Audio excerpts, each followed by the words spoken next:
अस्सलाम वालेकुम ख़वातीनो हज़रात, मैं हूं मखदूम शहाबुद्दीन।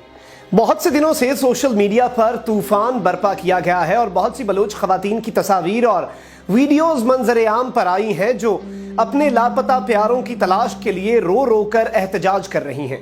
इन वीडियोज़ को देख कर हर मुहिब्बे वतन पाकिस्तानी का दिल ज़रूर पसीज जाता है, लेकिन बहुत से अहम पहलू हैं जो आपके सामने रखना बहुत ज़रूरी है। ये जानना बहुत ज़रूरी है कि हसीना कमरानी, मारंग बलोच, फरजाना मजीद और दीगर ख़वातीन कौन हैं और उनके BLA के साथ क्या लिंक्स हैं। इंप्रेशन यही दिया जाता है कि ये आम शहरी हैं जिनके दहशतगर्दी या मुल्क मुखालिफ प्रोपेगेंडे से कोई ताल्लुक नहीं और ये सिर्फ और सिर्फ इंसानी हुकूक की बात करती हैं। लेकिन इन तमाम नाम निहाद मुतासरीन की हकीकत आपके सामने रखने से पहले मैं ये बताना चाहूँगा कि इस सब का मास्टर माइंड कौन है। इस सब का मास्टर माइंड मामा कदीर नामी शख्स है। Mama Qadeer voice of Balochistan missing persons का सरबराह है। मामा कदीर एक आम अमन पसंद शहरी का नकाब पहने हुए है और उसे हामिद मीर साहब भी काफी कवरेज दे चुके हैं, लेकिन उसकी हकीकत उसकी अपनी ही एक वीडियो बेनकाब करती है जिसमें वो भारत से बराह रास्त असलहा मांग रहा है। आपने अगर करना है बलूचों की मदद तो ज़बानी न करें, उनको अमली करें, कुछ करके दें, हमें कुछ दिखाएं कि मैं इस तरह आपका सपोर्ट करता हूं। मोदी साहब हमें मदद देना चाहते हैं तो आर्म्स की हमें मदद करें, हमें बंदूक की मदद करें ताकि हम अपने दुश्मन को उससे मारें। इन तमाम तर खवातीन जो कि रो धोकर आए दिन सोशल मीडिया पर जिनकी वीडियोस देखने को मिलती हैं, जो कभी अपने भाई, कभी अपने शौहर, कभी अपने बेटे के लिए आवाज उठा रही होती हैं कि उन्हें स्टेट ने लापता कर दिया है, वो लापता अफराद हैं, इन तमाम तर खवातीन के मुतल्लिक भी आपको बताएंगे और ये बताएंगे कि ये तमाम तर जो खवातीन हैं ये सोशल मीडिया पर और इंटरनेशनल कम्युनिटी में जाकर जो बातें करती हैं, इनके प्यारे दरअसल हैं किधर। सबसे पहले फरजाना मजीद की बात हो जाए। फरजाना मजीद वो पहली खातून थी जिसे मामा कदीर ने बाकायदा तौर पर मिसिंग पर्संस के नैरेटिव को खवातीन के जरिए आगे पहुंचाने के लिए इस्तेमाल किया। सबसे अहम पॉइंट यह है कि फरजाना मजीद क्या एक आम शहरी है? क्या फरजाना मजीद एक अमन पसंद शहरी है जो सिर्फ और सिर्फ अपने लापता भाई के लिए कैंपेन कर रही है?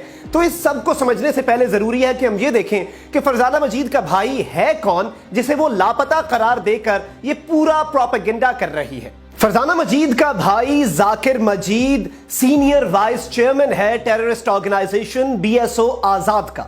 ये एक बहुत अहम पहलू है और अगर इसे वो लोग रिफ्यूट करते हैं और ये कहते हैं कि वो सिर्फ और सिर्फ एक आम पढ़ाई लिखाई में शौक रखने वाला एक तालिब इल्म था, तो एक बात बताता चलूं कि यही जाकिर मजीद वीडियोस में अपनी तमाम तर कार्रवाइयों का एतराफ कर चुका है और इसकी ईरान और अफगानिस्तान की मिलिटेंसी की तस्वीर भी सामने आ चुकी हैं। फरजाना मजीद ने इसी पूरे केस को इस्तेमाल किया, मामा कदीर के साथ USA का सफर किया और USA में इस वक्त अजाइलम लेकर रॉ के फंडिंग पर पाकिस्तान के खिलाफ प्रोपेगेंडा करने में मसरूफ है। आइए अब एक और खातून के केस का जायजा लेते हैं।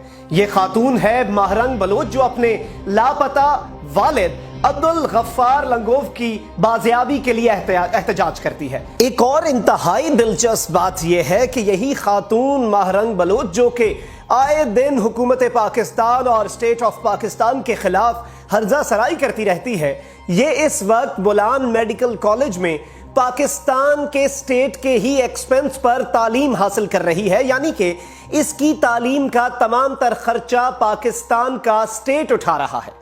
अब सवाल यह पैदा होता है कि यह अब्दुल गफ्फार कौन है? क्या वो सिर्फ और सिर्फ एक ह्यूमन राइट्स एक्टिविस्ट था?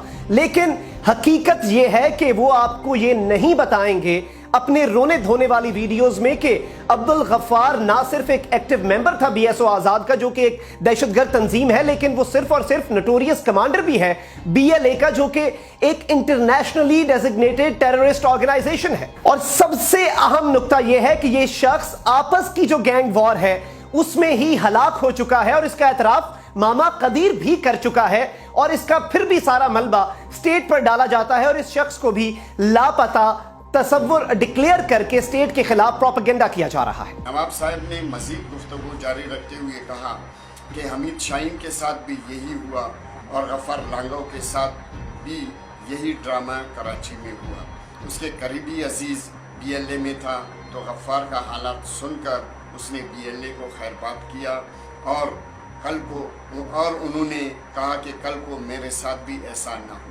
وہ کسی اور مسلح تنظیم میں چلا گیا. ایک اور اسی طرح کی خاتون کریمہ بلوچ، جسے کریمہ مری کے نام سے بھی جانا جاتا ہے، وہ ہے جو چیئرپرسن BSO آزاد رہ چکی ہے.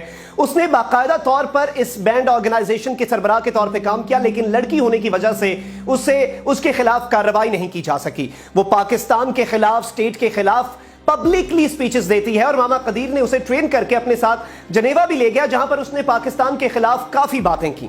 ذرا جائزہ لیں کہ یہی کریمہ مودی جی سے مدد کس طرح مانگ رہی ہے. ہائے شری مودی جی، رکشا بندھن کے دن پہ بلوچستان کی ایک بہن آپ کو بھائی مان کر آپ سے کچھ کہنا چاہتی ہے. میرا نام کریمہ بلوچ ہے اور میں بلوچ اسٹوڈنٹ آرگنائزیشن کی چیئرپرسن ہوں. اس دن کے حوالے سے ہم آپ سے یہ امید لے کر آپ کے پاس آپ کو یہ کہنا چاہتے ہیں کہ آپ کو بلوچستان کی بہنیں ایک بھائی کی حیثیت سے مانتے ہیں. ہم اپنی جنگ خود لڑیں گے. ہمیں آپ سے صرف آپ ہماری آواز بن جائیں، اس جنگ کی آواز بن جائیں اور دنیا کے کسی بھی کونے میں اس آواز کو پہنچائیں. اور اب ذرا بات ہو جائے latest emotional blackmailer Haseeba Qambrani کی، اور ذرا دیکھا جائے کہ اس کی کیمپین ہے کیا. میرے گھر میں پہلے بھی میرا ایک بھائی شہید ہو چکا ہے. ہم اپنا پیٹ کاٹ کر اپنے بھائیوں کو پڑھاتے ہیں، خود نہیں پڑھتے. کوئی باشعور ہو ملک اور قوم کا نام روشن کرے. اب ظاہری بات ہے کہ اس ویڈیو کو دیکھ کر کوئی بھی شخص ایموشنل ہو سکتا ہے، لیکن حقیقت پھر آپ سے چھپائی جاتی ہے. حقیقت یہ ہے کہ یہ اپنے بھائی اور اپنے کزن محمد حسان قمرانی اور حزب اللہ قمرانی کے لیے کیمپین کر رہی ہے، اور اس کے مطابق وہ لاپتہ ہو چکے ہیں اور اس کے پیچھے اسٹیٹ آف پاکستان ہے.